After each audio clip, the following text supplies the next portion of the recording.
இரத்த நாளங்களின் ஆரோக்கியம். இந்த வீடியோவில் பாதிப்பு ஆன முதல் சில நாட்களில் இரத்த ஓட்டத்தில் வரும் பிரச்சனைகளை பற்றி கற்றுக்கொள்ளலாம். தசைகள் இறுக்கம் மற்றும் தளர்ச்சி அடைவதால் உடலில் இருந்து இதயத்துக்கு இரத்தம் திரும்ப செல்லும். முதுகு தண்டு பாதிப்பு ஆன பிறகு அதற்கு கீழே உள்ள தசைகள் வேலை செய்யாததால் இரத்த ஓட்டம் சீராக இருக்காது. இரத்தம் சீராக செல்லாமல் ஒன்றாக சேர்ந்து கட்டியாவதை டிவிடி என்பார்கள். தசைகள் அசையாத இடங்களில் அதிகம் வரும். இது மிகவும் ஆபத்தானது. டிவிடியை எப்படி கண்டுபிடிப்பது? ஒரு கால் மட்டும் வீங்கினால் காண அறிகுறியாக இருக்கலாம். பாதிக்கப்பட்ட கால் வலி அல்லது கனமாக இருக்கும். ஆனால் உணர்வு இல்லாதவர்களுக்கு எதுவும் தெரியாது. முக்கியம், இந்த அறிகுறிகள் இல்லாவிட்டாலும் டிவிடி இருக்கலாம். எனவே மருத்துவர் பரிசோதனை செய்யாமல் எந்த அறிகுறியையும் அலட்சியப்படுத்தாதீர்கள். டிவிடியை தடுக்க டெட், கம்ப்ரெஷன் காலுறைகள் மற்றும் வயிற்று பைண்டர் ஆகியவற்றை தோல் காயம் ஏற்படாமல் முன்னெச்சரிக்கையுடன் உடனே பயன்படுத்த வேண்டும். ஆபத்து குறைக்க மருந்துகள் கொடுக்கப்படும். நிலையான உடனே பிறர் உதவியுடன் அசைவு பயிற்சி மெதுவாக செய்ய வேண்டும்.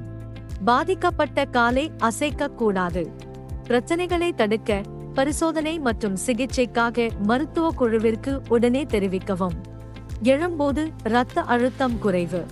படுக்கையில் இருந்து உட்காருவது, உட்கார்ந்திருந்து எழுந்து நிற்கும் போது இரத்தம் கால்களில் தேங்கி மூளைக்கு சரியாக போகாததால் இது நடக்கும்.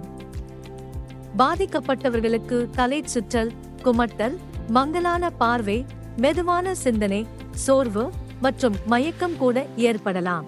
பாதிப்பிற்கு பிறகு முதல் சில நாட்களுக்கு எழும்போது தலை சுற்றல் வரலாம். மெதுவாக செயல்பாடு தொடங்கினால் இது குறைந்துவிடும்.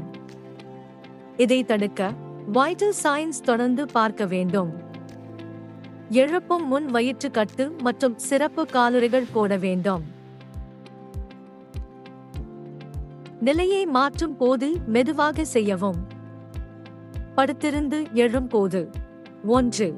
மெதுவாக உட்காரவும். 2. சிறிது நேரம் காத்திருங்கள். 3. கால்களை கீழே இறக்கவும். 4. பிறகு வேலையை தொடரவும். நல்ல தண்ணீர் குடிக்கவும். ஆரம்ப நாட்களில் சிகிச்சை குழு டில் டேபிள், சிறப்பு மேசையில் மெதுவாக நிற்க வைக்க பழக்குவார்கள். தலை சுற்றல் நிற்கும் வரை யாராவது கவனிப்பில் இருக்க வேண்டும். உட்கார்ந்திருக்கும் போது தலை சுற்றினால் படுக்க வைக்கவும். கால்களை மேலே தூக்கவும். சக்கர நாற்காலியில் இருந்தால் பிரேக் போடவும். நாற்காலியை பின்னால் சாய்க்கவும். சக்கர நாற்காலி பயிற்சி வீடியோக்களை பார்க்கவும்.